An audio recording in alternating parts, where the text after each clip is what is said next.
Hello, class. Are you ready to work? Are you ready to absorb some good information today? I hope you are. I hope you got your notes ready because we're about to dive into a scenario for a gentleman here. We're serving the military yet again, the U.S. Navy. Gentleman serving 26 years. That's how much time he put in. God, I hope to be able to serve that many years helping people do this strategy, acquire this concept, master your personal finances. I really want to be able to stick to something for over 26 years. That's amazing. And I think it's an honor, it's a privilege to even have the opportunity to be in this person's presence. All right. And him and I were having a wonderful conversation, just really making this concept real clear to him and having a direct direction forward. Just, I don't even know how to speak right now. I just know that this guy is gonna kill a lot of debt in a very short period of time. His goal to me was, listen, I want to pay off all my credit cards before February 2019, like by January. I want to be done. All right, and I want to buy a home next year. Okay, it's probably gonna take him like 6 months or so because that process is, takes some time. But I want to be prepared. I want to wipe out this current debt that I have so that I'm set. I can have the dream home that I want or whatever he desires. Okay, so we're gonna get him there. Let's look at the board. Let's check this out. All right, got a gentleman who's making $7,400 a month currently in the military. All right, his expenses are $3,372.22. Very good, very good. This is what, if anyone gets anything from this channel, this is how you should be living your finance. It doesn't matter how much money you make, how much do you keep, right, from what you spend. Okay, very good of him. I didn't even, this is before we even met. This current living, right? Here's his cash flow, $4,000 a month, and here's our current debt, $45,000. All right. So the first move that we're gonna do in Velocity Banking is he has a credit card. This is our highest balance and our highest monthly payment of $167. Balance is $8,400. What are we gonna do? We're gonna make a chunk payment. How are we gonna make the chunk payment? It's a credit card. So we're gonna look at all of the expenses inside of here and determine, okay, $1,153 I can pay with a credit card to pay my bills. Cool. Now, his cash flow is 4. The monthly payment is $167. Add the 3 numbers up. Bam. There's your chunk. $5,320. Okay? Divide 8,400 by that, 2 months. This credit card, done. Thank you. $8,400 wiped out, 2 months, and all his cash flow is still there.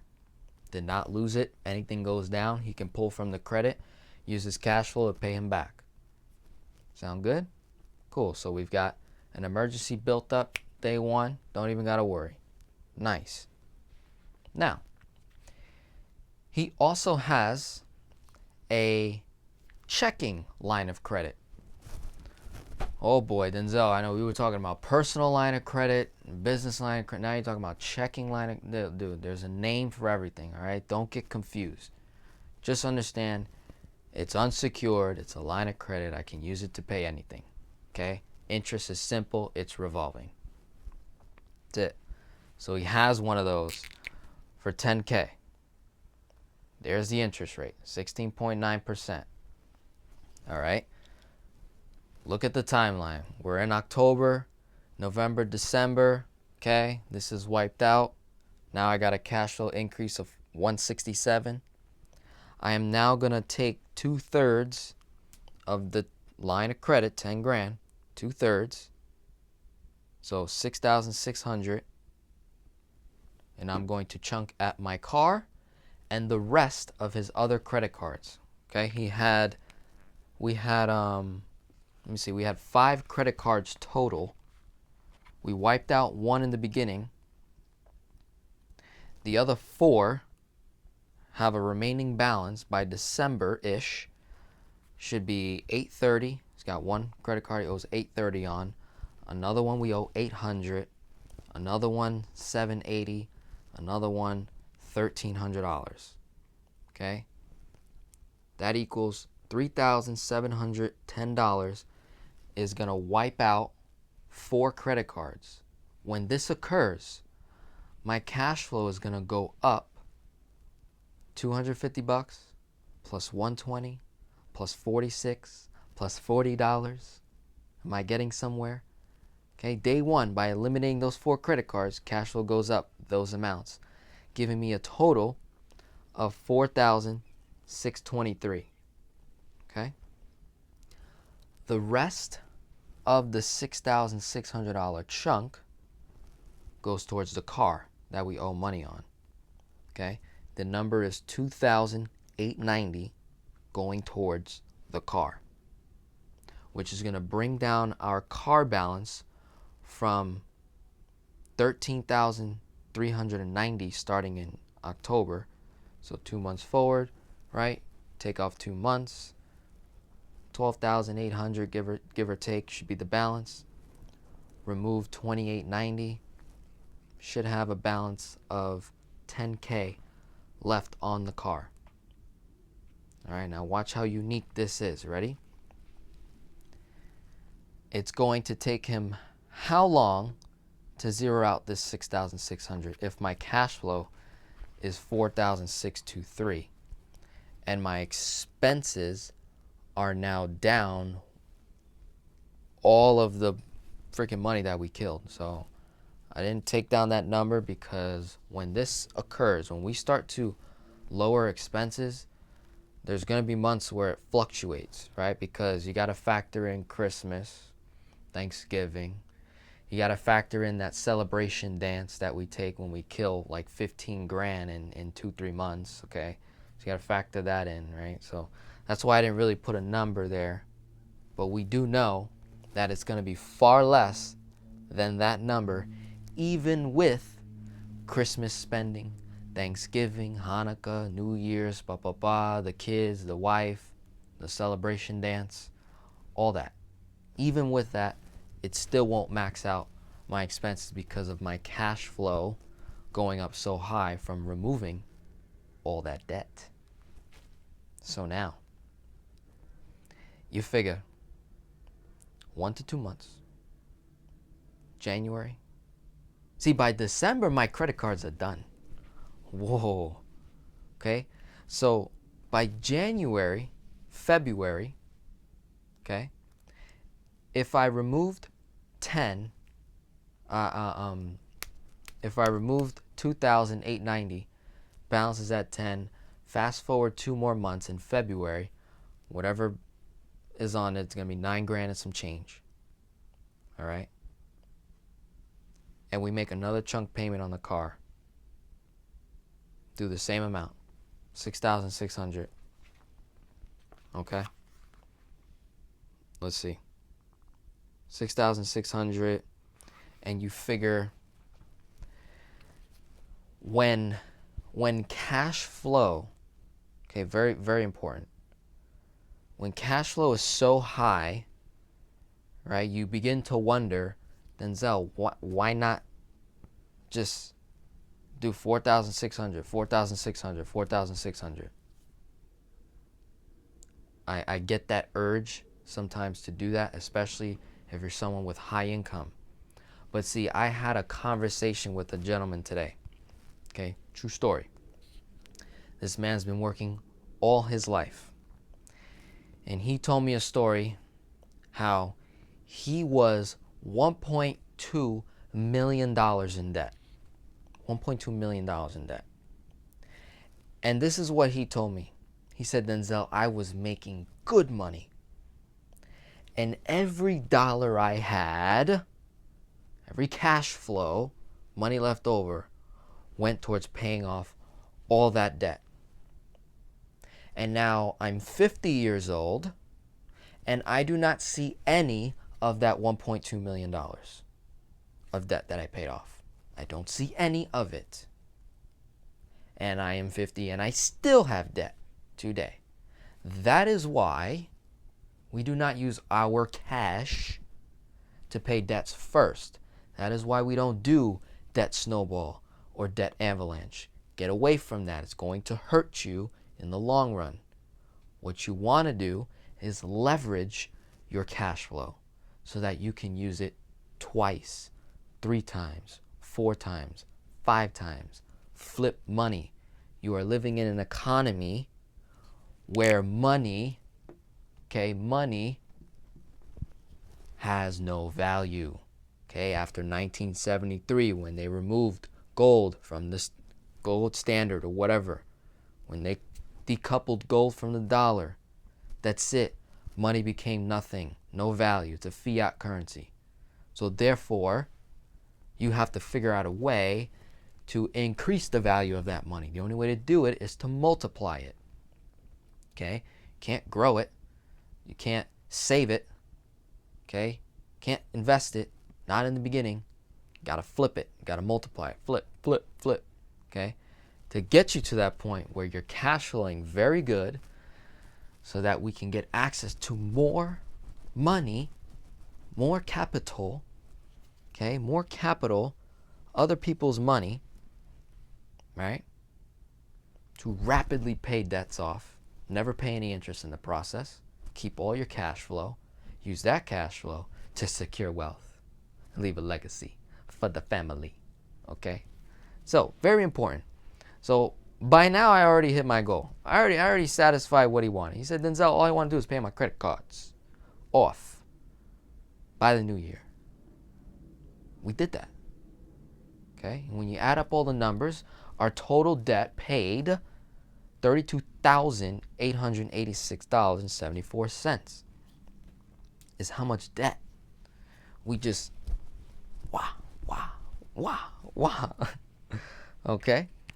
So now, I was talking to the Lord, and he was giving me some things he wanted me to talk about, especially for my military people that have filled forms. I got a favor to ask for you. This is for the people that stick around for the whole entire video. All right, we've satisfied the finances. Now the Lord was telling me to talk about a specific area that affects a lot of our military people, and most people do not even know about it. This gets underheard, underrepresented. It's not good.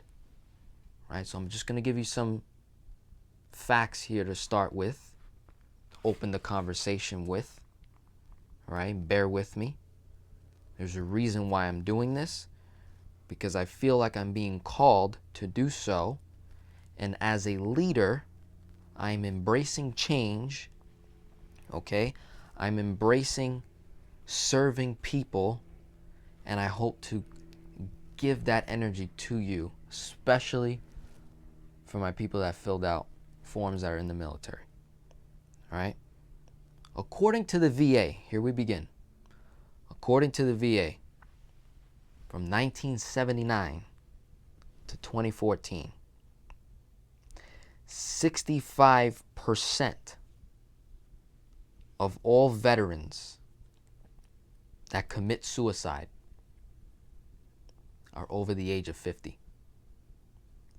50 or older. Society does not help with this. It's very, obviously it's clear. Doesn't help. The Army suicide rate increased 80% from 2004 to 2008. You see a correlation there from the finances? Remember when the market crashed, the recession? You know who else crashed? You know who else got some hurt. Okay, many families suffered not only financially, and I'm going to get into this. And there's another one. According to the VA, 20 suicides a day by veterans. That's 8,000 a year from 1999 to 2010. There is an issue. Okay? There's no National Suicide Prevention Month that can cure this problem. There's no clinic. There's no prevention centers because they're using the wrong terminology. See, when people look at a problem, right? When people look at problems, you think, how can I prevent the problem?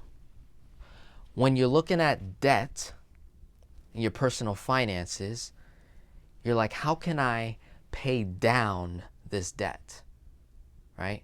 How can I pay down this debt? When you should be saying, how can I remove this debt? How can I eliminate this problem? Okay, how can I eliminate this problem in my finances? Okay, now, this is going to be a really emotional for me because this is what the Lord has me doing right now, and I don't know too much about this, but I know this gentleman here is really going to honor this. He's going to appreciate it. You know, we're talking, he's a contributor to the channel, which is awesome, and I really appreciate all 29 contributors to the channel so far. That number is growing. I was talking about forms, how that number's been growing, but now people that are contributing to the channel, that number is growing, and it's getting intense and it's getting real. All right, this is real data, real information. All right. Now, I want to explain something. There is a huge correlation between your purpose in life, right? Purpose in life, where you're going, and your finances. Your finances. All right? Look, here's my thought. As a young individual, I know I don't know a lot, but when you're passionate about something, you really know something, gotta share it, okay? So look, I don't think it's because of the things that our military servicemen see with their eyes and what they have to go through while they're in battle and war, okay, and the gruesome training and the development that they go through. I don't think it's because of that they're committing suicide. No. I believe that our military service men and women are committing suicide because they lost this. They lost this. Their leadership abilities. It's my opinion. Okay? See, when you're serving the greatest country in the world, the United States, and you have all these titles, okay, and all these accolades and responsibilities and tasks, and then that's taken away from you after so many years of serving, okay? When you lose that from which you've built for so many years, and now you also lose this in the process, your ability to lead. In the Bible, in Genesis, it talks about how when God created man, he said, let us create man in our own image. Okay? In our own image. Image is not physical. It's a character. Characteristics. The characteristics were let them have dominion over the earth, over the plants and the animals and the sea and the fish and the fowl of the air. Okay? Dominion means leader. Okay? Now, I think when this occurs, when someone leaves the military, becomes a veteran, or you're finally done from your work, you got to visit the manufacturer. Okay, who's the manufacturer? Your creator. All right? He's the manufacturer. You got to visit him, okay? So that he can tell you where he wants you to lead. Okay? Because we all have spiritual gifts and talents, and we have been given these accordingly by the creator himself. Okay? And this leads us to this right here. And I think that problem right there is because of this, not because of circumstances, experiences, or tragic events. No. Those are symptoms from losing this. Symptoms, right? But this is the root. Our military and service men and women need to lead. They need to lead. Okay? When you are in a leadership authority, when you have that dominion, which you were manufactured to do, then this number will drop. Okay? So I got a program. For you. Ready? I want you to just eliminate suicide under service. Just eliminate suicide under service. I ask you, my friend, and the other people that filled out forms that are in the military, do me a favor. Talk to one man, one woman in the military and ask them, do they know this man right here? Do they know their manufacturer? If they do not, lead them to this channel, please. Whether I catch them through the finances or I catch them spiritually, I'm here. I'm available every day. I'm working. Okay? That is my message. I hope you take this. I hope you give it to your kids, your family, co-worker, a fellow serviceman or servicewoman in the military that you can share this with. I promise you that number will drop to 0 when he's in charge. Have a wonderful day. God bless. My name is Denzel. If you're here for the first time, welcome. Subscribe to become a part of this family. If you'd like to contribute and give and help this channel become successful, check out the link below, my Patreon page. And together, we can excel in life. Thank you so much.